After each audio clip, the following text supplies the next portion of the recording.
start as well. He's I'm in sure. high school. Yeah. This is Paul Catalina's Top 5. Good stuff, Craig. 555.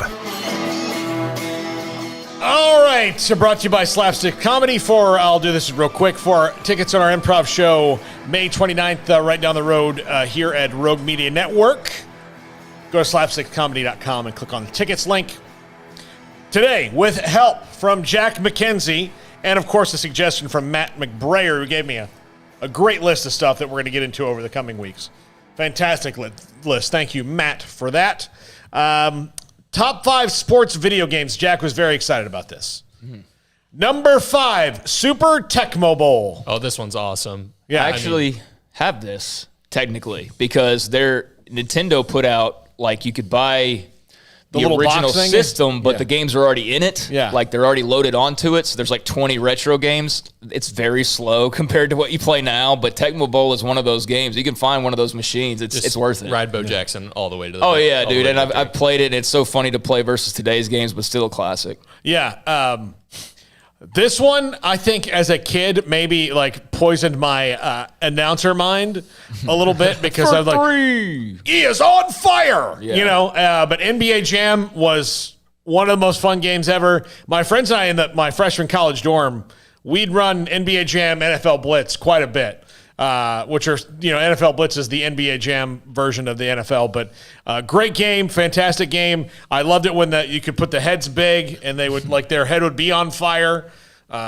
That actual graphic would have gotten Smokey kicked off Twitter one day. Yeah, actually probably would have. So, all right, number 3, NBA 2K11. Jack, this is one of your favorites. Yeah, it's one I grew up with. Before there was Steph Curry, Ray Allen was shooting the lights out, and you couldn't miss with him from 3 in this game. And it was before they started putting in all those pay-to-win type features and stuff that just really got annoying lately. Yeah, the loot box stuff. Number 2, Madden 2010. I think this was kind of the pinnacle of Madden before it started adding so many features to it.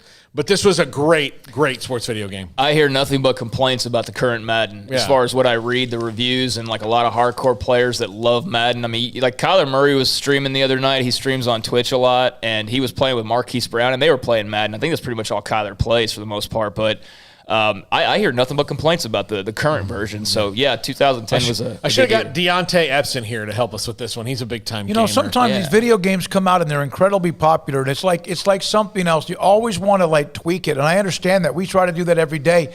But sometimes just things are fine the way they are. Well, and think about how much money they would save if they just told the testers, like, listen, we're going to add these 3 minor features, and then we're not going to do much. We're still going to pay you, and then we'll point you into a direction that can help us.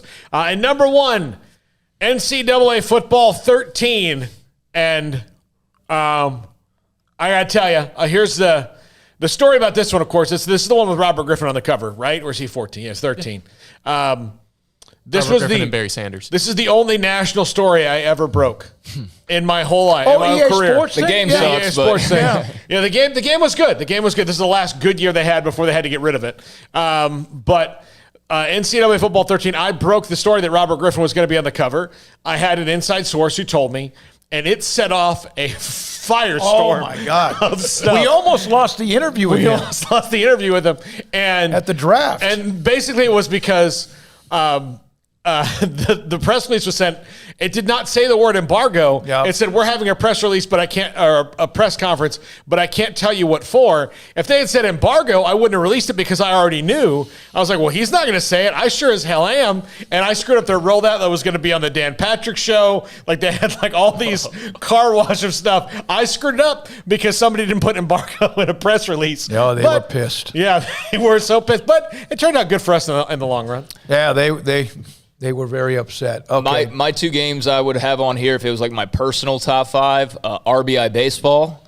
The original on Nintendo was a lot of fun to play that game. And Ken Griffey Jr.'s Baseball on Super Nintendo. I wore that game out, hours and hours on that game. But there's a lot of good options.